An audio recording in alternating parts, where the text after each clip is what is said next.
aquellos que no están tan familiarizados con las negociaciones comerciales y con aquellos tratados de los que México es parte, quisiera recordarles que tenemos 12 tratados de libre comercio, en donde a pesar de los más de 46 países con los que tenemos preferencias comerciales, pues realmente nuestro comercio sigue altamente ligado a la actividad y al mercado estadounidense. Y en ese sentido lo que se ha buscado es ir avanzando en una diversificación comercial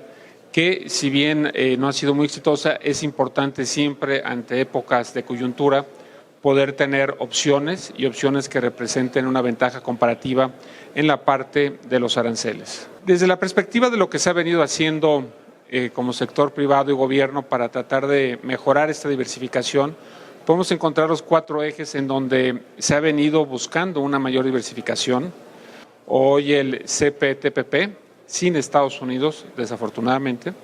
pero es una plataforma que nos ha permitido tener acceso a diversos países en la cuenca del Pacífico, en donde solamente tenemos un TLC con Japón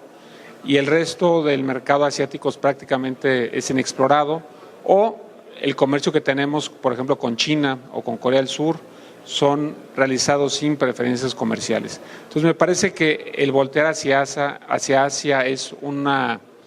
realidad necesaria, es casi que una obligación, y me parece que ahí es donde el sector agroalimentario tendría que buscar nuevos mercados junto con el Medio Oriente. Tenemos desde luego la negociación del Tratado de Libre Comercio con Europa, que recientemente fue modernizado. Es un acuerdo que desde el año 2000 estaba en vigor y que en la parte agroalimentaria pues realmente el acceso que teníamos era muy limitado y Europa había otorgado preferencias comerciales a nuestros competidores de Centroamérica, desde luego Colombia, Chile, Perú, entre otros países en donde hoy día están buscando consolidar un tratado de libre comercio entre Mercosur y la Unión Europea. Tenemos también otras plataformas como la Alianza del Pacífico, integrada por Colombia, México, Chile y Perú, y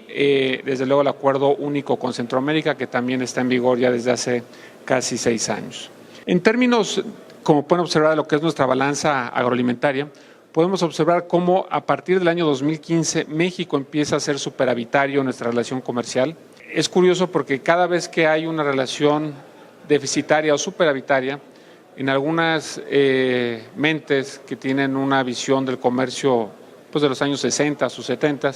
se piensa que comprar más de lo que se vende es un problema.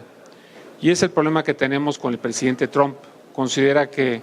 el hecho de adquirir más de lo que vende es malo para su país, es malo para los empleos de su nación y desde luego para la productividad y desarrollo económico, lo cual es falso. Y les voy a decir por qué. Porque en el caso de México, de los 800,000 millones de dólares que tenemos de comercio, 400,000 son importaciones. Tenemos un comercio casi balanceado, en donde tenemos un déficit de aproximadamente 3,000 millones de dólares, pero en donde el 85% de las importaciones son bienes intermedios de capital y solamente el resto son importaciones para consumo final. Eso evidentemente es una gran diferencia comparado con lo que México importaba hace 20 años, 25, donde prácticamente 2/3 partes eran para consumo final y México o los sectores productivos como tal no agregaban valor. Entonces, me parece que ese es un cambio muy importante y aquí también podemos observar cómo el desarrollo y la incorporación de tecnología a los procesos de producción y específicamente de hortalizas y de la cadena pecuaria, cómo hemos logrado irle agregando valor, por un lado con mayores volúmenes de exportación, pero también desde luego en la parte del valor económico de estas. Aquí podemos observar cómo han ido incrementando las exportaciones de manera inercial, especialmente en los últimos años ha habido un crecimiento en las exportaciones y en la balanza comercial con Estados Unidos, como decía, ya somos superavitarios, y esto al final del día es resultado también de una complementariedad en donde, por ejemplo, México es el principal destino de exportación de los granos estadounidenses y esto ha permitido también a la cadena pecuaria, por ejemplo, lograr mayores índices de productividad. Entonces, evidentemente, el mercado de Estados Unidos es nuestro principal destino de exportaciones, no estoy diciendo nada nuevo, y de ahí que es importante no solo que México cuide, desde luego, el Telecán, pero que también los propios productores y exportadores de granos estadounidenses vean en México pues, a un aliado y un mercado necesario. Por darles un ejemplo, si el día de mañana el TLC no estuviera en vigor, los aranceles promedio para las exportaciones de Estados Unidos a México serían mayores a 15%. Y en el caso de las exportaciones de México al mercado estadounidense sería en promedio 5%. Entonces, claramente, al menos en el agregado, habría un mayor efecto negativo en las exportaciones estadounidenses que en las mexicanas, más allá de que también el gobierno de México ha buscado ir diversificando la compra de granos, por ejemplo, de países del Cono Sur, lo cual evidentemente ha generado bastante molestia e inquietud, y eso es lo que tenemos que lograr, ir mandando señales cada vez más contundentes. Aquí, como pueden observar, es el valor de las importaciones agroalimentarias, y en donde México, pues bueno, tiene la mayor participación del mercado con 20%, seguido por los socios comerciales de Canadá y la Unión Europea. Este dato es bien interesante, porque el hecho de que toda la Unión Europea esté como bloque por debajo del market share que tiene Canadá y México, pues es realmente muy interesante, y eso claramente también es debido a los niveles de productividad y también desde luego de vecindad. En términos de las principales importaciones, podemos observar ahí una serie de productos con los que ustedes están muy familiarizados, y bueno, me parece que de ahí la importancia que Farmers for Free Trade y el American Farm Bureau sigan siendo muy vocales. Hay que recordar que el sector agropecuario estadounidense ha sido el sector más vocal, pero también más eficaz en hacerle llegar al presidente Trump los mensajes y la importancia de mantener el Tratado de Libre Comercio América del Norte bajo el principio de Do Not Harm, que si bien es un principio muy importante, el presidente Trump pareciera no poner mucha atención. En términos de lo que viene siendo las disciplinas que son parte de la renegociación o modernización del Tratado de Libre Comercio América del Norte, podemos observar cómo hay una serie de disciplinas que de alguna forma pues ya están vigentes, otras que están buscando modernizar dentro de las bases que se pactaron en 1993 cuando fue negociado, y otras que son de siguiente generación, como puede ser el tema del comercio electrónico, las pymes, temas de propiedad intelectual, desde luego derechos sociales, la parte de equidad de género. Y este tipo de disciplinas, bueno, pues ahí hemos enfrentado una serie de retos, porque evidentemente la forma de entender cada uno de estos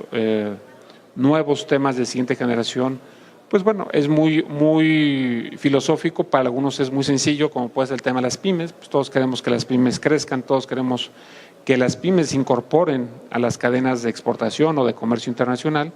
pero claramente cuáles son las bases para permitir que esto suceda, ¿no? O existen otros temas como el de equidad de género o el de coherencia regulatoria, en donde pues si quieres meter o imponer medidas proteccionistas, desde luego, pues es la vía más común históricamente hablando. En términos de lo que viene siendo uno de los temas más álgidos en la renegociación del Tratado de Libre Comercio, es el que se refiere a la estacionalidad. Aquí, en esta lámina, pueden observar cuáles son los temas más complicados o los temas realmente controversiales o poison pills, como lo dicen en Estados Unidos, donde uno de ellos es el de la estacionalidad, y lo que se está buscando es incorporar una propuesta que desde el año 1996 la administración de Estados Unidos trató de hacer a 2 años de distancia cuando ya había entrado en vigor el Telecán. Y esta propuesta básicamente lo que busca es regular de manera diferenciada una canasta de más de 60 productos, en donde básicamente son exportaciones mexicanas al mercado estadounidense, donde somos altamente competitivos, para que en todas las investigaciones de dumping y de subsidios que tengan una vida útil los productos de hasta 8 semanas desde el momento de su cosecha hasta el punto de caducidad para su consumo,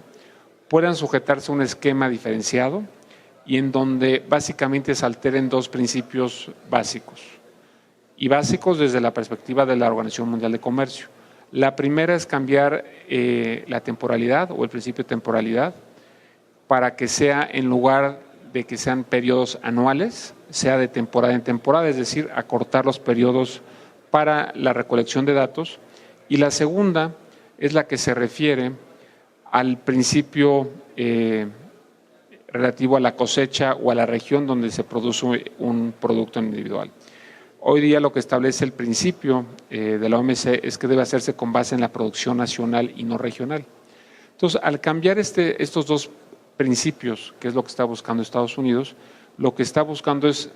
que se acorten los plazos de vigencia para la recolección de datos y también que se acote la producción. Es decir,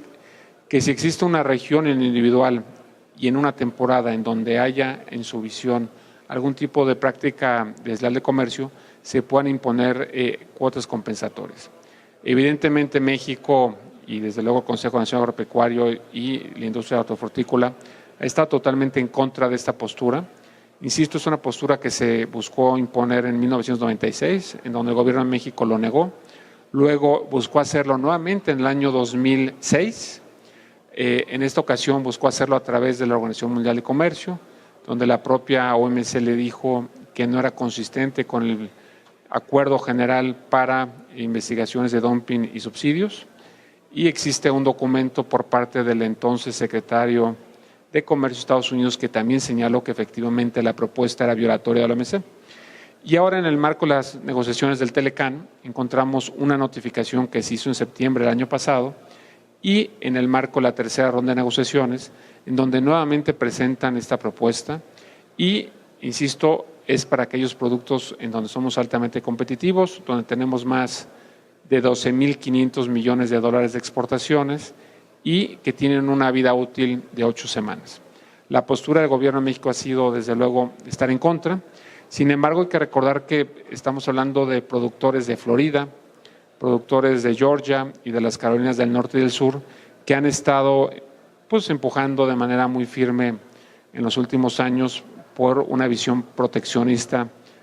desde luego, de las importaciones provenientes de México. En ese sentido, tenemos otros temas también muy complejos, como es el de la cláusula de revisión o el Sunset Clause, que se refiere a que cada 5 años se revise y se acuerde, en su caso, la vigencia por otro periodo equivalente del Tratado de Libre Comercio América del Norte. En caso de no llegar a un consenso 6 meses antes para su renovación, quedaría sin efecto el acuerdo y no se requeriría como tal ningún tipo de notificación o instrucción por parte del presidente o equivalente de los 3 países de América del Norte. Esto es un principio muy complejo porque lo que se busca en una negociación de un TLC precisamente es otorgar certidumbre en el mediano y largo plazo a las inversiones y desde luego tener las reglas bajo las cuales se va a exportar e importar bienes, que sean predecibles y que no cambien en el tiempo. Ha habido propuestas, según ha trascendido, en donde se busca que haya mecanismos automáticos en este esquema de Sunset Clause para que si existe un desbalance mayor o equivalente a X% del balance regional o bilateral, pueda también aplicarse este principio. Insisto, sin ningún tipo de notificación por parte de alguno de los responsables en esta materia. Es un tema en donde, hemos ido de la mano el sector privado con el gobierno y hemos sido muy claros que desde luego que es inadmisible porque va contra la natura directa de lo que es un TLC y es donde se ha enfocado junto con la regla de origen del sector automotriz, la mayor disputa o diferencia entre Canadá, Estados Unidos y México. En este caso, durante el mes de marzo, se avanzó en diferentes esquemas que pudieran permitir alcanzar un eventual acuerdo hacia mediados de mayo para la regla de origen de autos. Claramente se vio una inflexibilidad por parte de Estados Unidos y se perdió la ventana de oportunidad de cerrar un acuerdo para el 17 de mayo. En ese sentido, para poder avanzar en cualquier negociación posterior o lateral en las negociaciones del Tratado de Comercio de América del Norte, ha sido claro Estados Unidos que para ellos es fundamental resolver el tema de la regla de origen y también, desde luego, avanzar en un esquema que permita una revisión cada 5 años, cada 10 años de lo que ellos denominan la Sunset Clause. Existen otros 3 esquemas que están buscando debilitar el Tratado de Comercio. Uno de ellos, junto con el agroalimentario, en mi opinión, es de los fundamentales, como es el que se refiere al mecanismo de protección de inversiones. Hoy día la gran diferencia, quitando los aranceles de la discusión, entre tener un Telecán y no tener un Telecán es la protección a las inversiones. Hay que recordar que México ha recibido más de 240,000 millones de dólares de inversión extranjera directa en los últimos 19 años. Y esto se debe claramente pues, a un mecanismo de protección de inversiones, a un ambiente favorable para realizar estas, pero también a la predictibilidad que hay en el mediano y largo plazo de los tratados de libre comercio de los que México es parte. Entonces,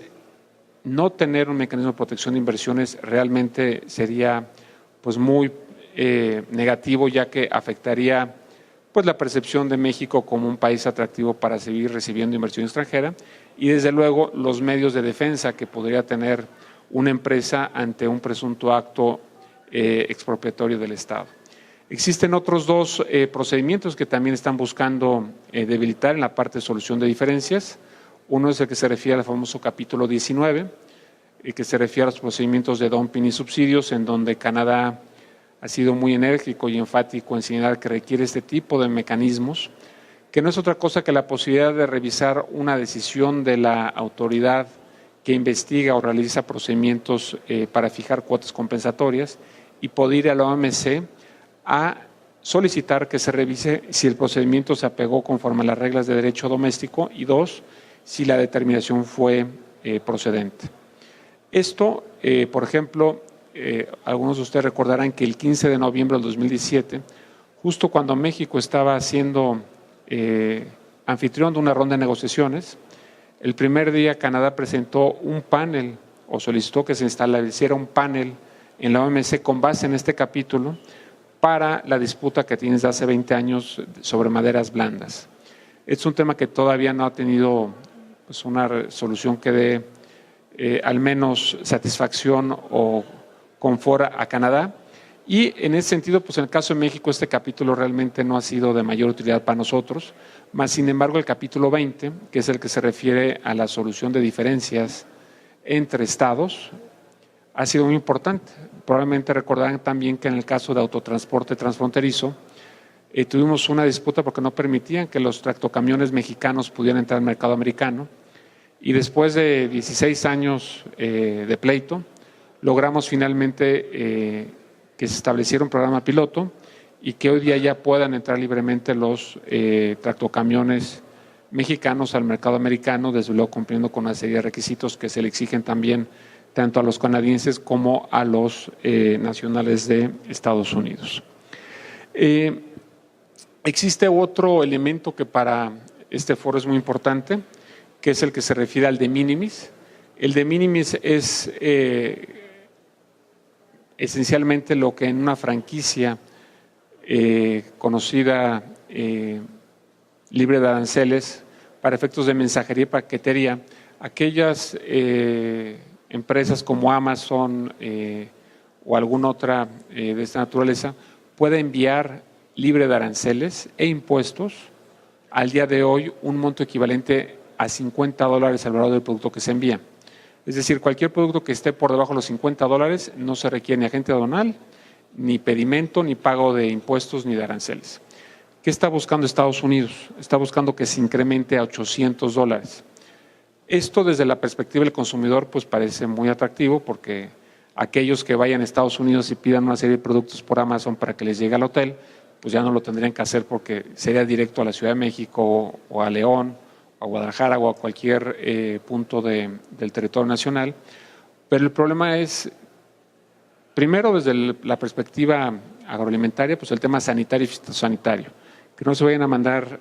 cajas de algún producto perecedero o semillas que puedan tener alguna plaga o alguna enfermedad. Entonces, este es un tema muy importante desde la perspectiva del Consejo Nacional Agropecuario. Y por el otro, el tema pues una competencia en donde se puede empezar a dar a través de paquetes, que se empiece a exportar granos, por decir un ejemplo, de Estados Unidos a México, pues vía mensajería y paquetería. Esto evidentemente podría representar pues, una competencia desleal, y si nos vamos a productos de manufactura o electrodomésticos, imagínense ustedes el efecto que tendría para los grandes almacenes mexicanos, en donde el promedio de consumo o de venta o de compra de un mexicano, pues es del orden de $200. Entonces, el incrementarlo a $800, pues evidentemente tendría un efecto pues muy importante. Primero en las tiendas de autoservicio y segundo, como tal, en la posibilidad de seguir invirtiendo y generando bienes con base en insumos nacionales. Insisto, para nosotros el más importante es cuidar, desde luego, que en caso de que se incremente este monto de $50 a cualquier número que sea superior, tendrá que contar con un protocolo sanitario y fitosanitario para evitar cualquier tipo de envío de plagas o alguna enfermedad. Desde una perspectiva de lo que se ha hecho para tratar de ir fijando la postura de México y tratar de incidir en el ánimo del presidente Trump y de los tomadores de decisiones, pues bueno, se ha venido haciendo una labor muy fuerte del sector privado mexicano en sentarse con una serie de jugadores e interlocutores en Estados Unidos para hacer ver la importancia del mercado del mercado mexicano, pero también la importancia de la complementariedad. Y ahí es donde el sector agropecuario mexicano, de la mano con el canadiense y americano, han sido realmente muy exitosos y han sido, curiosamente, en el caso de Estados Unidos, aquellos que han votado en un inicio por Trump para que fuera presidente. Y hoy día este sector agroalimentario americano está diciendo que si dañan la relación comercial con México o con el NAFTA, no habrá reelección para el presidente Trump. Entonces, como pueden observar, este es un tema realmente importante y francamente es complejo porque estamos, como ustedes saben, cerca de las elecciones intermedias en Estados Unidos que serán en noviembre. Tenemos entendido que la popularidad del presidente Trump es de un 43% y su popularidad sigue creciendo. Entonces, a pesar de que hemos tenido una serie de reuniones pues, en el Congreso de Estados Unidos, tanto en el Senado, en Ways and Means, que es la comisión responsable de la parte de TLCs, como en la Cámara Baja, más de 50 reuniones, lo cierto es que están siendo muy cautos porque ante un presidente que está buscando llamar la atención, tener resultados como el acuerdo con Norcorea y ganando popularidad, pues se ve poco factible que el Congreso pueda interponer algún tipo de impugnación o poner cara en contra de las decisiones que ha tomado el presidente Trump, como puede ser la decisión 232, que es básicamente una investigación bajo el principio de seguridad nacional para el acero y para el aluminio, en donde México, pues a pesar de ser deficitario, es decir, nosotros compramos más de lo que les vendemos, aún así nos aplicó un arancel del 25% al acero y de un 10% al aluminio. ¿Qué es lo que hizo México a través de la Secretaría de Economía? Fue establecer aranceles por el monto equivalente, que en términos del impacto arancelario es del orden de $644 millones,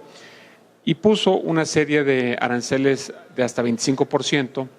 a la industria del acero, del aluminio, también a poco menos de 30 fracciones arancelarias de la industria agroalimentaria, como es a la industria del cerdo, a la parte relativa a los lácteos, a los quesos en polvo, duros y maduros, y la parte también relativa a lo que vendrían siendo algunos otros productos en donde México pues, es uno de los principales destinos de exportación,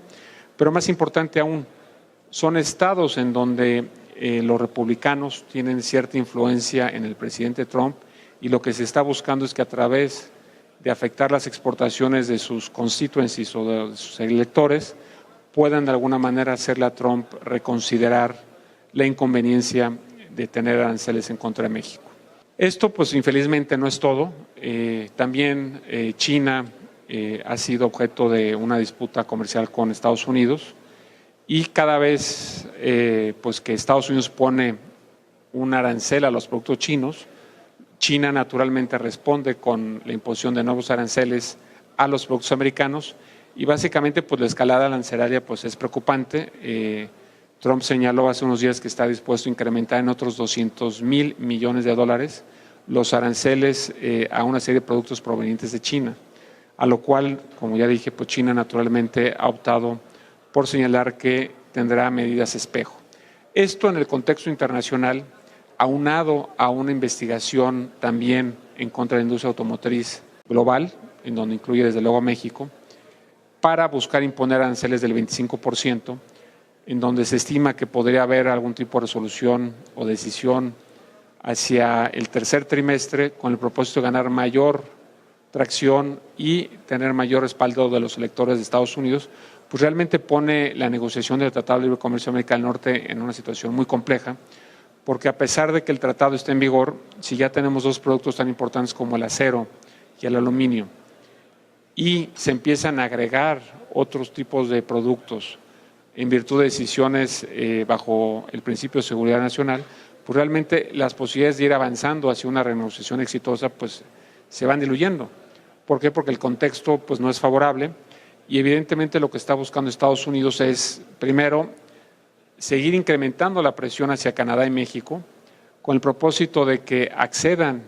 a las peticiones como el Sunset Clause, como es la petición de la estacionalidad, como es el quitar el capítulo 11 del Telecán. Entonces, me parece que ante un contexto como este, lo más conveniente y necesario pues, es ser firmes, aguantar el vendaval. Evidentemente, una negociación que no sea favorable a México, sobra decir lo que nos interesa.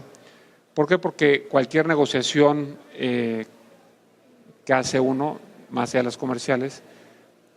en el momento en que empieza a ceder uno en ciertas posiciones, naturalmente la contraparte va a querer más, más y más. Entonces, hay temas en donde se puede transitar, aquellos que no son controversiales o que no buscan restarle competitividad a México, pero ciertamente una negociación en donde pues, las reglas de comercio internacional se pongan en riesgo o las aceptemos como propias, difícilmente puede ser una negociación pues, que sea aceptable no solamente para los gobiernos, sino también para sus sectores productivos. Ante ese escenario, pues bueno, existen básicamente varias posibilidades sobre el futuro del Telecán. La primera es que se abra una nueva ventana de oportunidad a partir de la segunda o tercera semana de julio y hasta octubre para tratar de que el gobierno actual, junto con, supongo, el equipo de transición del presidente electo, puedan ir buscando acompañar y encontrar nuevas áreas de colaboración o de oportunidad, lo cual se antoja complejo porque las posiciones de Trump, lejos de haberse flexibilizado, pues las ha endurecido. Entonces, esa es una posibilidad. Hay la expectativa de que se reúnan las negociaciones, insisto, a partir de la segunda mitad de julio. Un siguiente escenario es que Trump insista en su interés en buscar un acuerdo bilateral con Canadá y otro con México, y eso implicaría pues empezar de cero una negociación más allá del Telecán. Estados Unidos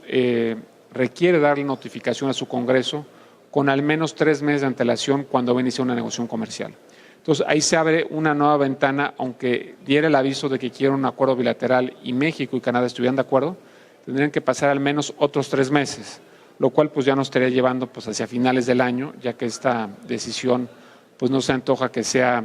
al menos en los siguientes días o semanas. Y el tercer escenario pues probable y el menos deseado, desde luego es que pueda haber una denuncia por parte del presidente Trump en las siguientes semanas, en donde esté buscando meter presión a Canadá y a México para que en un plazo de 6 meses, que es cuando dejaría de entrar en vigor, pudiera como tal accederse a estas pretensiones que, insisto, ya se ha señalado que son inaceptables. Ese es, digamos, el escenario. Y en todo esto, bueno, pues hay que pensar, desde luego, en una visión de largo plazo, una visión de una negociación que nos permita tender los puentes como hace 25 años se hizo, para que hoy día pues, el sector agroalimentario, que ha resultado un gran beneficiario en el tiempo, ha sabido capitalizar las oportunidades e identificar los nichos para ir volviéndose más competitivo, puedan también diversificarse en mercados, me parece, en el continente asiático, desde luego Medio Oriente, como ya se comentó, para ir diversificando, porque la gran lección de esta renegociación con Trump es que tenemos que pensar en otros mercados y no solamente en el de Estados Unidos. Me parece que es un tema en donde estábamos muy acostumbrados, muy cómodos con la relación bilateral,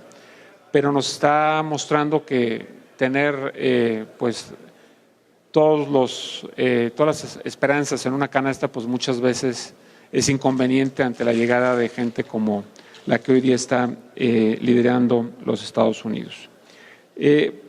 Esos serían como que los comentarios más importantes. Con muchísimo gusto estoy a sus órdenes para cualquier duda o aclaración. Gracias.